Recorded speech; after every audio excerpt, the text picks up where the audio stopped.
So I'm one of the senior security consultants with Fortra, focusing on the IBM platform. And I'd like to take a moment today to introduce you to Fortra. We have recently gone through a rebranding, and this is really in an answer to our customers' requests.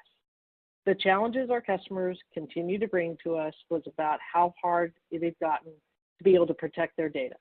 And as technology plays an increasingly important role in all of our lives and in the way our companies and organizations operate, those cyber threats are evolving as quickly as we can come up with protections. So if there's one thing we've learned from being in an industry where the only constant is change, it's that being adaptable is the best way to be able to grow in the right direction.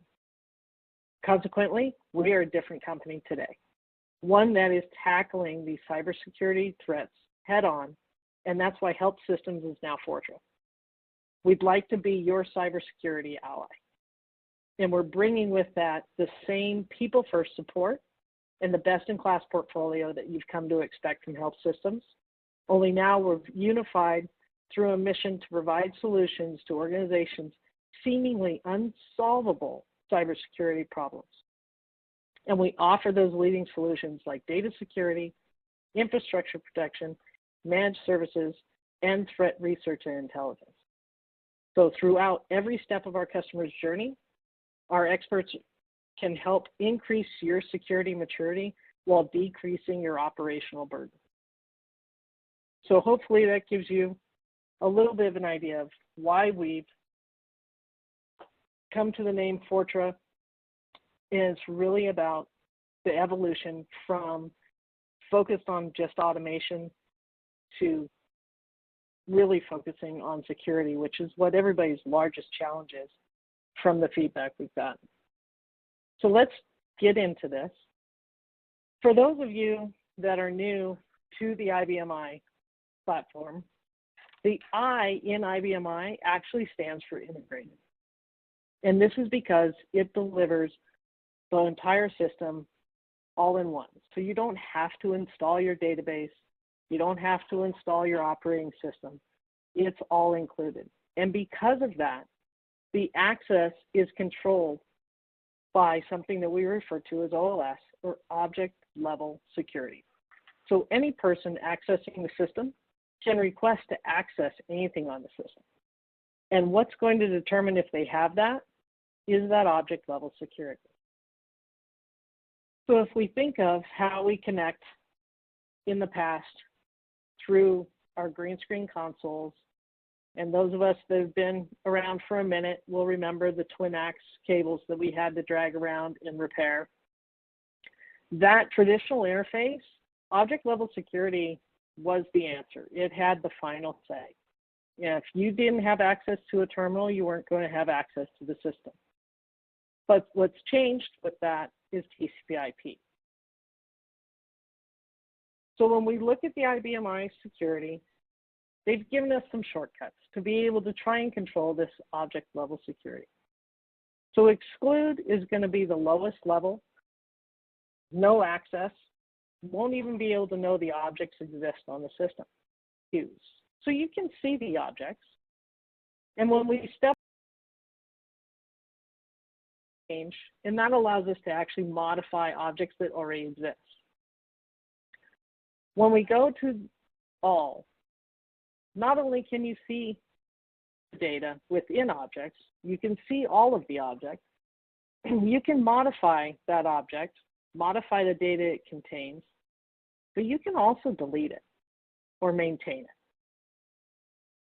So when we talk about giving all to an object, the adversarial side of that conversation is that if I can see it, I can take it. And if I can modify it, I can corrupt it. And if I can maintain it, I can delete it or destroy it. And that's where the risk really comes in when we're moving towards least privilege and ensuring that people only have the access to the objects and to the interfaces and to the user interfaces that we want them to have access to, is what level of access do they truly need to those objects. So if we draw a line between modify and maintain, so just between change and all authority being granted, how much difference is there between deleting all of the records within a file and actually deleting the file itself? Not a lot. So when we think about this, getting to the least privilege and all the way to being able to destroy and delete objects isn't a very far change. Another thing that I'm sure you've either heard in your career, or if you're new to the I, you might still be thinking this, is that there's nothing more secure than IBM I. And I've had this come up when I've asked to do projects when I was the administrator to secure the I, is why we needed to address it. And I want to bust that myth right now. The power server running IBM I can be configured to be secure. Absolutely. And those of us that have done any work know this. However, the way it gets shipped is if you ask for access to it, most likely you're going to have access to that object by default. The default shift with the IBM I is start change. So we can ask ourselves, when we're talking about that, how many of us still leave these systems at those defaults? Well, from the 2023 security study, we've found that still the majority are leaving those libraries. And this is just looking at libraries. So we didn't go down to the objects within, but once you're inside the library, you've got access to anything that's in that library. So the authority is being left at change. Some have actually even increased it to all. Only 8% of the systems that participated in the survey have actually set their libraries to exclude. And if we combine all and change, that's over 67% of the libraries that can be changed have objects either added to them, objects removed from them, and only 22% are read-only, where you can have access to those objects within, but you can't delete any of them. You can't add anything to those libraries, which is an important step when you're protecting your system from having objects or programs installed that you didn't approve or didn't know about. So when we talk about special authorities, we've all heard all object authority is the end all be all. No questions asked. With all object authority, you get access to everything on the system. There is no stopping all object authority from having access to objects. It's the first attribute that's checked in the security algorithm. If your profile has all objects, you're granted access to that object. Nothing else is validated. So on average, from the participants, 122 profiles on each system had all object authority. So if we think about the power that all object gives those users, it should really be very few users that require all object access to everything on the system, versus having all access to specific objects within specific libraries.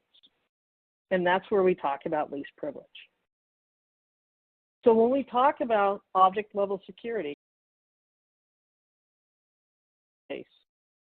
you have access, and by default, that access is going to allow you to see the data, change the data, remove the objects.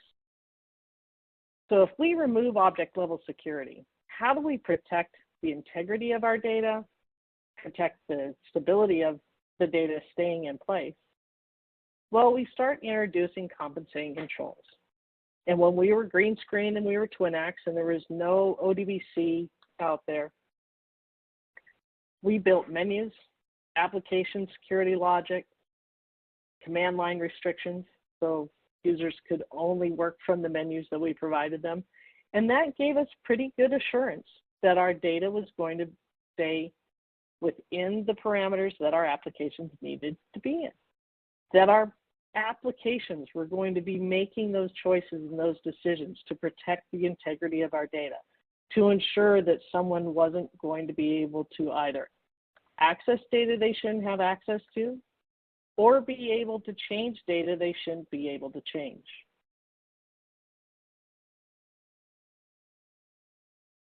So now we introduce the external access points. So now I don't need to be physically plugged into the server any longer. All I need is a network that grants me access to that server. And now this is where ODBC, JDBC, and FTP come into play. None of these are interrupted by the menu controls, the application logic, or command line restrictions. None of that is ever used when you're going through these other interfaces. And what that means is through very common Office products, tools that we all have access to, we can access data. And we can either download it, and we can also upload data. And without any program logic, any menu security preventing these actions from happening, our data is at risk. And how valuable is your data? And you might say, it's not that valuable. We can rebuild it. It's not that important. But it is valuable. And it's valuable out on the dark web, either because old and people are able to put the pieces together and be able to exploit misconfigurations, or they can restrict access from your data and take that access away from you. And then you were talking about how much revenue loss you might be incurring because you can't access your applications or you can't access your data. So when we talk about the value of our data and think of how valuable it is within the operations of our day-to-day business. So to bring compensating controls into the picture so we can get some of that application logic, so we can get some protections, some integrity protections to these non-traditional interfaces, IBM introduced exit points, and with those you can place an exit program, or you can use application administration.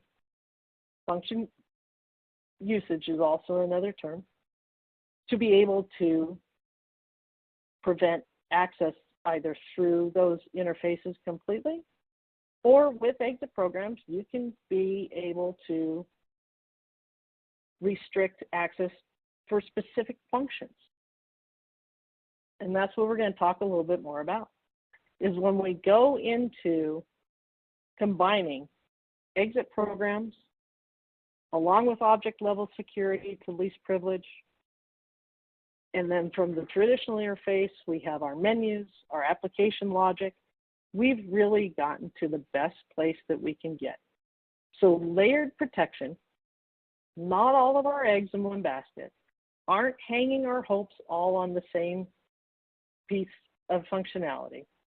We can better ensure the integrity and the protection of all of our data. So object level security, it can be a daunting task. It has been my focus for the last 8 years, is to get to least privilege through object level security. So it's really that final say. So putting those exit programs in place to ensure that users are only accessing the systems from the appropriate interfaces, and if they should only be coming in through that traditional interface, ensuring they can't use FTP, ODBC, JDBC. And if they are using those, then when they're through those, ensuring they can only access the objects that they should have the access to. It can be a daunting task, not unachievable, but it does take some willpower to be able to get there.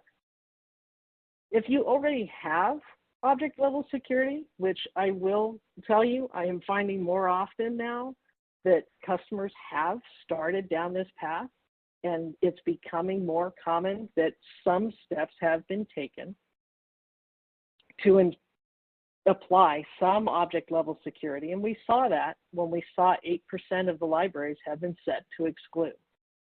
But there's still additional considerations if you're only relying on that object level security. That authority that you've set, it spans across FTP, ODBC, and the traditional interface. So you're still not able to control whether or not that user can take that data off of your system, because object level security says, hey, you can read this data. You have full access to it. Well, through FTP, I can now download that data because I have that access. There isn't a lot of native reporting about what those activities are or what has been seen without additional coding around those objects and around those applications. And command line restrictions, those really are only meaningful when you're on that green screen command line. FTP, ODBC don't respect that limited capabilities or command line restriction. You can run any command you have authority to through those interfaces, regardless if you have limited capability or not. So what exactly is an exit point and an exit program that I've been mentioning? So the exit points are places within the interface that IBM has allowed for us to put in customized programs that can take additional steps after that connection is made. There's approximately 30 that pertain to these external resources and external connections. And when these exit points are utilized and an exit program is registered to that exit point, we can now make that decision as to accept that connection request or deny that connection request. I like to think of the exit points as a door to my house. So do I have 1 lock, 2 locks, 3 locks on that door? Who has the keys to that door? And those are my exit programs of the lock. So if I've given you a key, which means I'm letting you through that exit program, now you can come through that door. And I could have 1 or I could have 30 doors, and I could have a different set of keys for each of those. And that's the power of those exit programs, is you can decide exactly who and which door they get to go through. So there are things such as post-process exit points, but they aren't going to prevent anything. They're just going to take an action after the fact. And these are used often with logging activity, letting you know what that activity was, what the request was. More powerful is a pre-process exit. This exit actually intercepts the request, and through the configuration, through the logic that you've placed, will determine, do I allow that request to complete, or do I stop it right now? So between pre-process versus post-process exits, you can have more control over your system using the pre-process, because you're going to stop the activity before it has a chance to start, versus the post-process, where it's really only going to be able to report to you or take an action after the fact, but the object will still have been deleted. The request will still have been made. So we're really going to focus on the pre-process. And this is where the strength comes in to being able to control what the users can see and what they can access. So when we use exit points to build a transactional firewall or a software firewall, what we're looking at is being able to not only audit what those requests are, tell you if the requests have been rejected or accepted, but we can also control what request we're going to allow. Are we going to allow a put request? Are we going to allow a get request? Are they able to get one file in a library but not another? Can they get the file but they can't upload to that same file? All of these things turn into a pass-fail binary decision point. Either they're allowed or they're not allowed. So when you get issued that pass because you're allowed, that exit program doesn't mean that the command is going to be successful, because you still have that level of object level security that has the final say. So if you're asking to download a file that's excluded from your authority, you're not going to be able to download it. Even if the exit program says, yeah, you can do it yet, that's fine. So when we talk about creating these transactional firewalls, we really want to keep in mind functionality along with what the scope of access should be. And how important are exit programs? Well, I will put to you, how important is your application logic and the programs and the menu security that you've taken so much time to build? That menu is ensuring that only those users that have access to that menu have access to that set of data. It's pretty important that just a random user doesn't get access to that menu. We don't want payroll just out there for the general users to be able to access. Only the payroll department should be able to access that data. Well, I will say that the exit programs hold as much, if not more, importance to that data access and having that logic in place as your application security, the command line restrictions, and the menus. So exit programs, talking a lot about this, and we're going to talk a little bit more about it. And I'm going to give you a little bit of a demonstration on how our exits can work. When we surveyed the 2023 data points, only 3% of the systems have exit programs on all of the possible exits that IBM offers.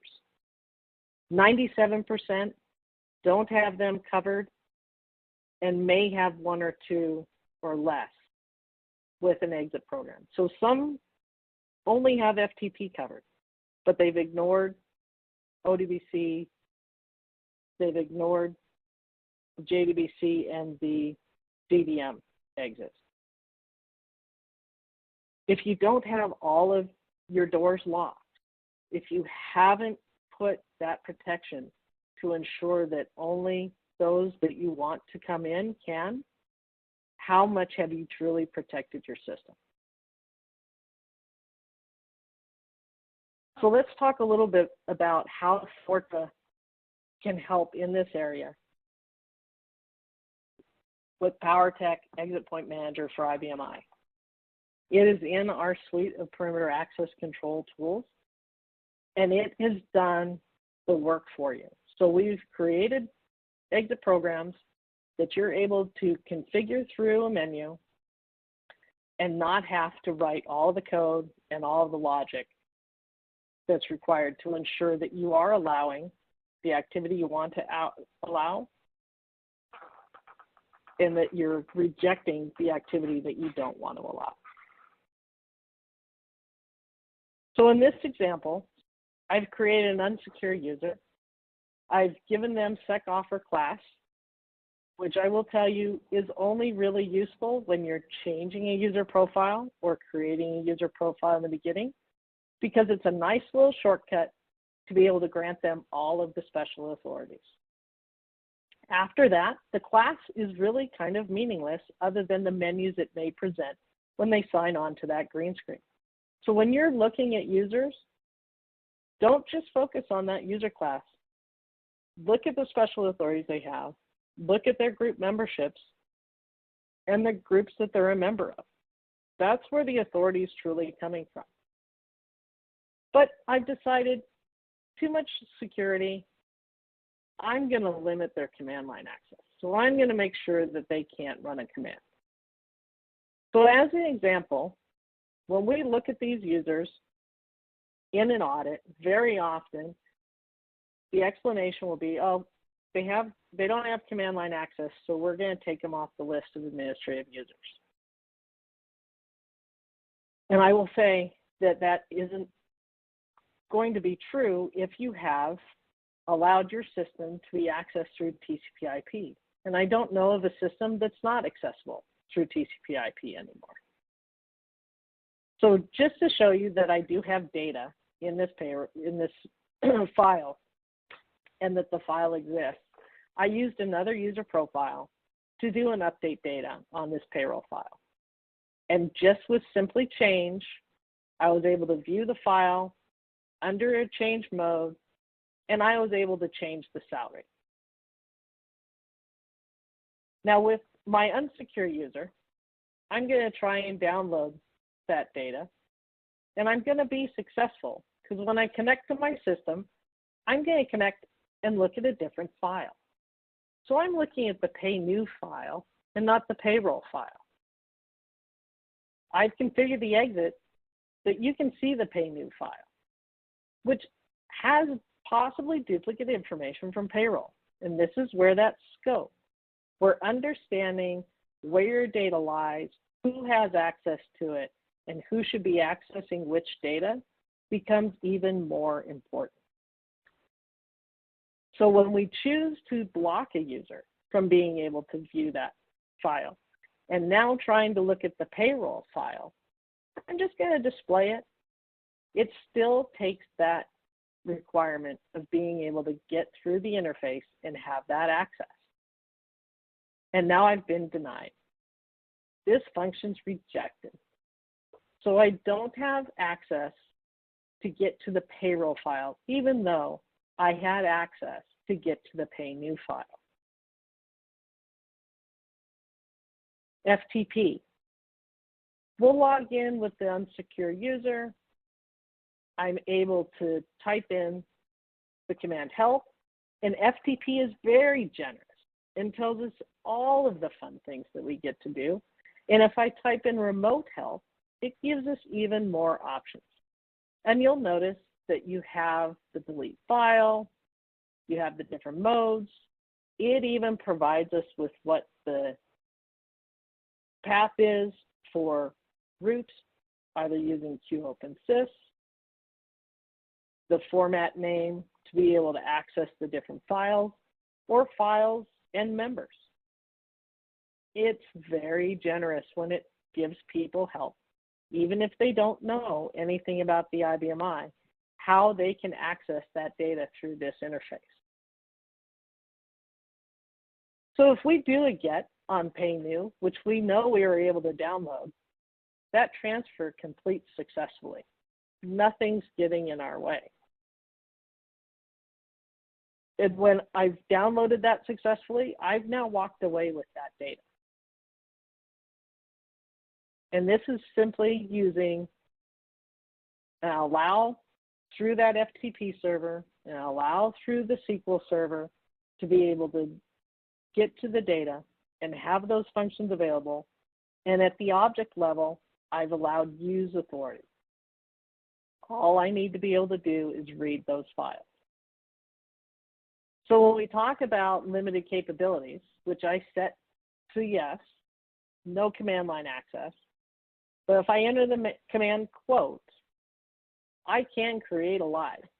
And I've decided through these rules that creating a temp live, that's okay. You can create a temp live.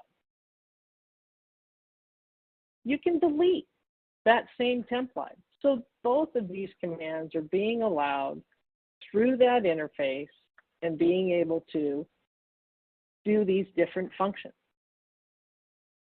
But when I try and delete the prod live, that request gets rejected.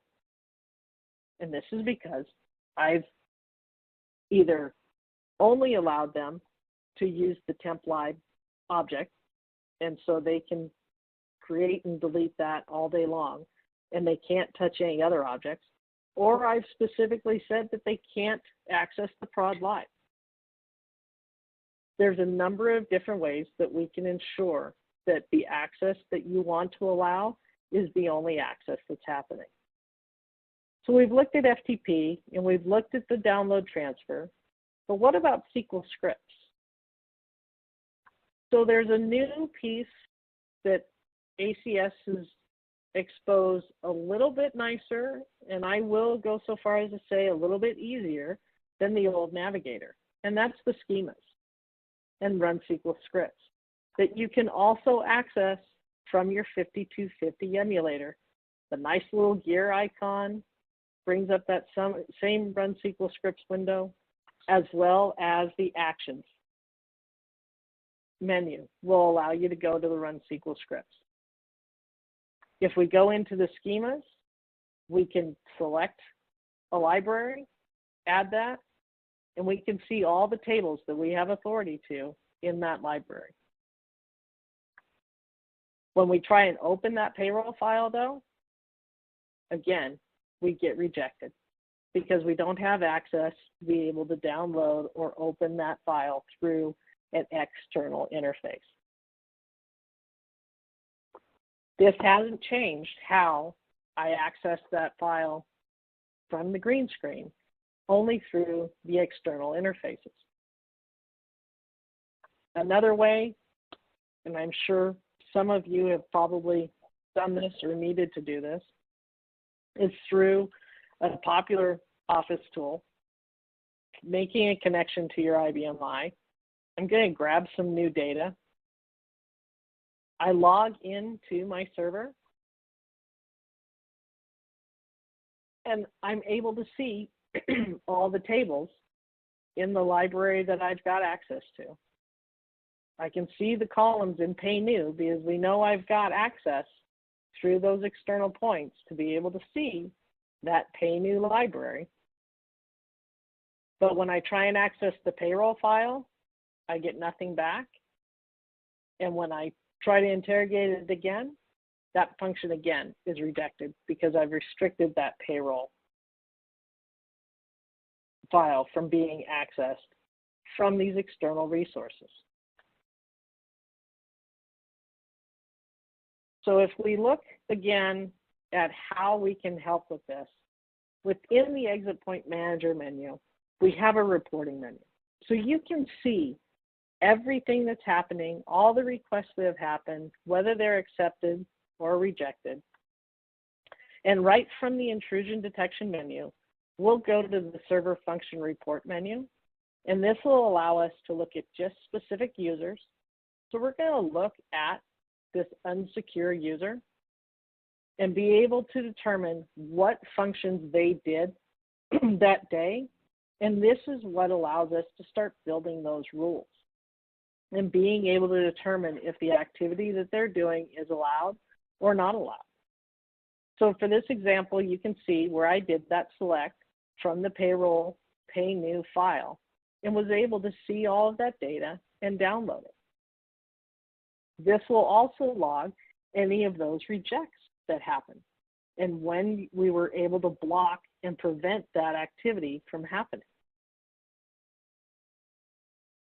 Now, a few years ago, and you'll see that the date on this is from June of 2020, one of my colleagues was doing a proof of value, and it was for Exit Point Manager, and the customer was very excited to be able to put the Exit Point programs in because they hadn't had any visibility to the activity on their system. In a matter of moments after we installed and started logging the activity through their FTP exit point, they noticed that they were actually being attacked from the outside through their FTP server. Now, they believed that their system was protected from the outside behind their firewall and that you couldn't get to it from the outside.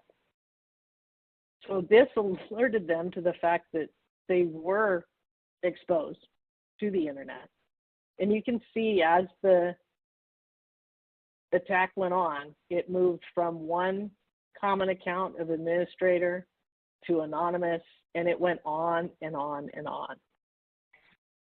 Needless to say, this was able to bring value in that moment And we are able to help this customer stop that exposure immediately by building those rules in to not allow that access through their FTP server. Now, Exit Point Manager is part of a suite of tools, and it allows you to control your file server, FTP, ODBC, JDBC, SQL, remote commands, and many more touch points that come from the outside.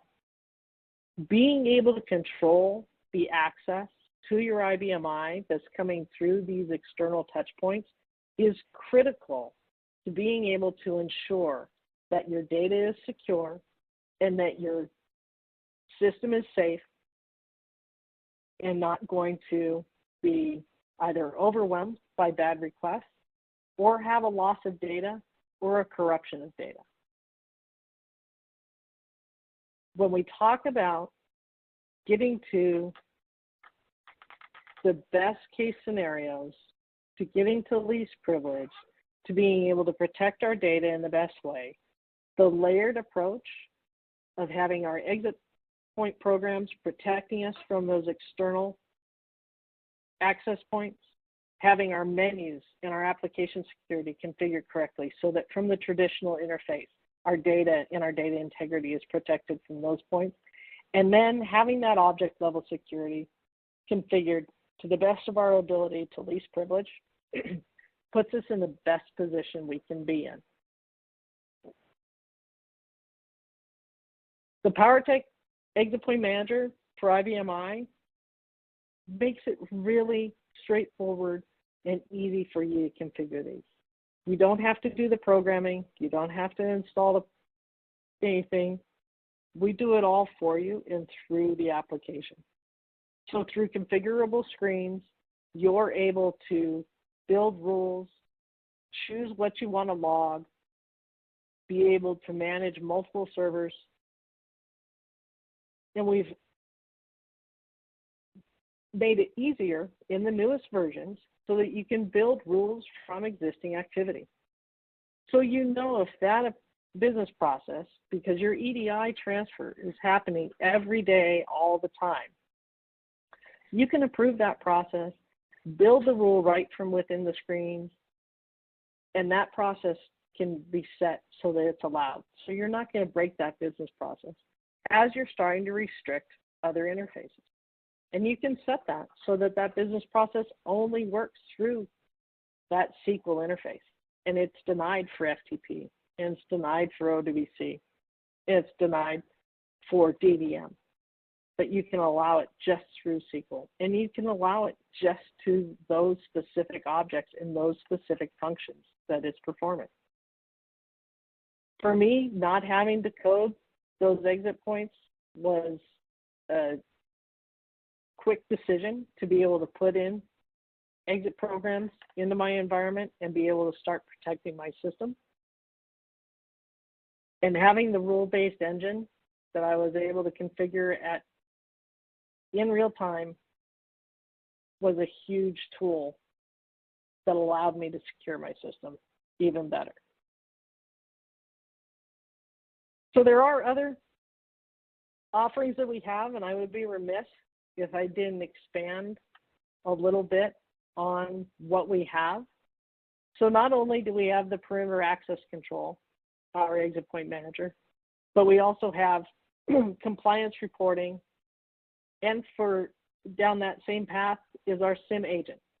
And the integration continues because we've actually integrated Exit Point Manager along with our SIM agent. And if you're not familiar with what the SIM agent is, it's the tool that we use to convert the proprietary format of the audit journal on the IBMI into a syslog format. We also provide CEF, JSON, Leaf, and be able to push those out to your centralized log management server, your SIM, or we can push things to message queues if you're monitoring message queues. We can even push it to a stream file if you desire looking through each individual entry.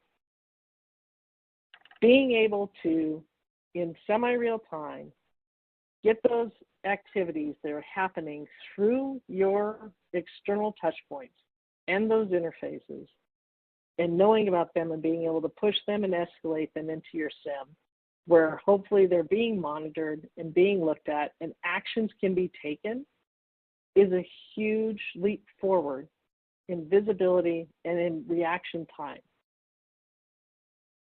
For if something is going wrong, if somebody's opened the port on the firewall, if something's gotten misconfigured, you have this layer of protection, and now you can have this layer of alerting.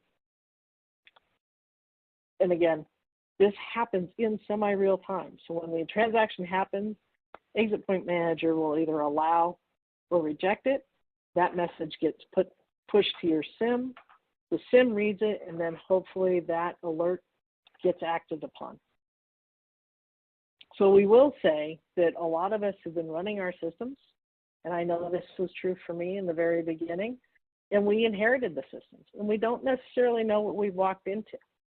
So our call to action, and what we find as being a really good step to starting to be able to get some visibility into what's happening and how your system is configured, is to actually reach out and ask for our security scan.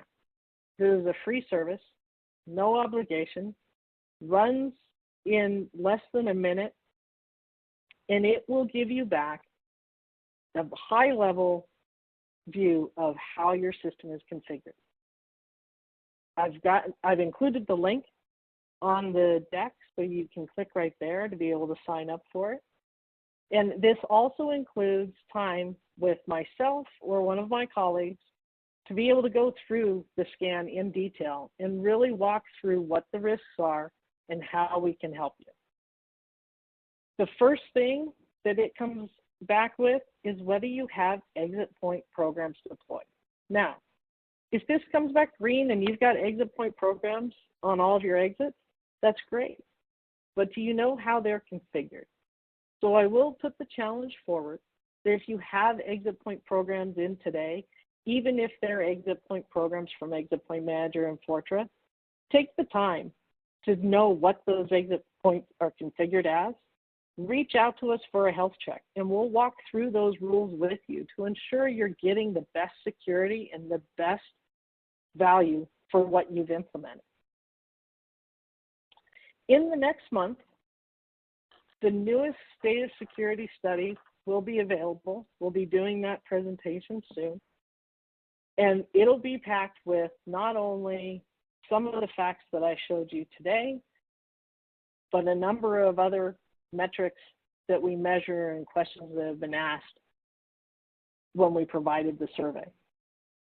Again, last year's, the 2022, is still available for download, so I've included that link. And the 2023 should be available. And with that, do we have any questions today? What would the characteristics be of a user profile that is needed to be the object owner for our data library as well as the program option library? So currently we use QDFT own. I might have messed up that acronym, but no. Should that be changed? So yeah, the short answer is yes. That QDFT own profile is supplied by IBM, and its purpose in life is to be that owner of objects that get restored to your system when the owner of the object doesn't already exist. So it does have an actual purpose on the system and needs to play that role for those objects that you install that may have gotten installed from an older system and that user no longer exists. So when you restore those objects, IBM will allow you to restore them, and it'll set them having the Q default own as that owner. Our best practices recommendation when having a singular owner for your data objects and your program objects is to set up what I will call an inert user profile, one that cannot do anything. So doesn't matter, you can name it after your application, you can name it after some story you like to tell, doesn't really matter. Ensure that it has no special authorities. Ensure that it doesn't have a password, no initial program, have that initial menu set to sign off. And if these things don't sound familiar to you, you should probably look at your profiles again, because the key things to make a profile a nerd on the IBMI are no password, no initial program, an initial menu of sign off, and setting those limited capabilities that we talked about to star yes, so that they can't use the command line. Now, having no password on the IBMI works differently than it did on the Windows systems, and I hope it doesn't still work this way today. But a password of none for a profile ensures that it can't authenticate to the system. However, that does not stop these profiles from being able to run jobs. So do take that under consideration when you're looking at that profile. If it needs to run jobs, it can still run jobs without a password. It can run jobs even disabled. So that would be the final attribute I would add, is to have that owning profile also be disabled. It really shouldn't be performing any role other than owning those objects. So I hope that answered your question. How about the like characteristics that when you speak to having object owner for their data library as well as say a program object library, what would differentiate those? So your data library, best case scenario, and I very rarely see this, only will contain data objects. So those would include files, data areas, data queues, message queues, message files. And then the program object library, you'll have your more traditional configuration objects, so programs along with job descriptions. There may also be message files there, out queues for reporting, may exist in either the data library or the program library. It kind of depends on how they've set it up. When you're looking at having the same object owner for both of those, you're usually going down the path of adoptive authority and working towards not granting any access to that data library objects to your end users, and they're only accessing it through the programs. Great. All right. The next question is, can the exit program log only? Yes. So, in fact, when we do an installation, the exits are in basically a listen-only mode, if that makes sense to everybody. So they're only logging. So they're not going to stop any traffic. They're not going to reject any requests. They're simply logging all of the requests and everything that's coming through. And that's really useful when you're starting to learn about your system and learning what activities you do and don't want to allow. Okay. Here's one. Can you allow a download and prevent an upload of the same file? Yes. Yeah, that's actually one of the more popular requests when we're doing implementations, because people need to do reporting and need to be able to get that data out, but they don't want to allow that data to get corrupted. So very often we'll build that rule that they'll be able to download that file, but they won't be able to upload to that same file. Perfect. Good example.